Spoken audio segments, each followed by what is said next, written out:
క్రితం సంచలనం సృష్టించిన సినీ నటి ప్రత్యూష మృతి కేసు మరోసారి తెరపైకి వచ్చింది. హైకోర్టు విధించిన జైలు శిక్షను సవాల్ చేస్తూ నిందితుడు గుడిపల్లి సిద్ధార్థరెడ్డి అలాగే నిందితుడి శిక్షను పెంచాలంటూ ఆమె తల్లి సరోజినీదేవి దాఖలు చేసిన క్రిమినల్ అప్పీళ్లపై సుప్రీంకోర్టు ధర్మాసనం తీర్పు రిజర్వ్ చేసింది. కేసులో సాక్ష్యాధారాలన్నీ నిరూపితమయ్యాయని ప్రత్యూషను ఆత్మహత్య చేసుకునేలా ఉసిగొల్పినందువల్ల సెక్షన్ 302 కింద శిక్ష విధించాలని, సాధ్యం కాకపోతే సెక్షన్ 306 కింద గరిష్ట శిక్ష విధించాలని సిబిఐ విన్నవించింది.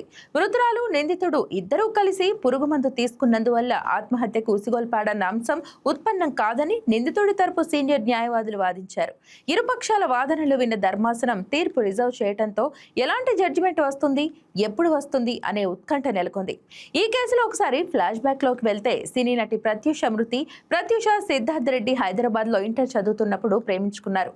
ఇంటర్ పూర్తయిన తర్వాత ప్రత్యూష సినిమాల్లోకి వెళ్లగా సిద్ధార్థ్ రెడ్డి ఇంజనీరింగ్ లో చేరాడు. 2002 ఫిబ్రవరి 23న సాయంత్రం ఇద్దరు విషం తాగిన పరిస్థితిలో ఒక ప్రైవేట్ ఆసుపత్రిలో చేరారు. ప్రత్యూష 24న చనిపోయారు. చికిత్స తర్వాత మార్చి 9న సిద్ధార్థ్ రెడ్డి డిశ్చార్జ్ అయ్యాడు. అయితే సిద్ధార్థ్ రెడ్డి ప్రత్యూషను రేప్ చేసి చంపినట్లు ఆమె కుటుంబ సభ్యులు ఆరోపించారు. కానీ వారిద్దరూ కూల్ డ్రింక్ లో పురుగుమందు కలిపి తాగినట్లు పరీక్షలు గుర్తించారు. ఆర్గానోఫాస్ఫేట్ కారణంగా ప్రత్యూష మరణించారని, ఊపిరాడకుండా చేయడం, మరణానికి ముందు ఆమెపై లైంగిక దాడి జరగలేదని రాష్ట్ర ప్రభుత్వం నియమించిన 3 వైద్యుల బృందం నివేదిక ఇచ్చింది. దీని ఆధారంగా దర్యాప్తు జరిపిన సిబిఐ నిందితుడిపై ఆత్మహత్యకు పురిగొల్పడం, ఆత్మహత్యకు యత్నించడం వంటి సెక్షన్ల కింద ఛార్జిషీట్ దాఖలు చేసింది.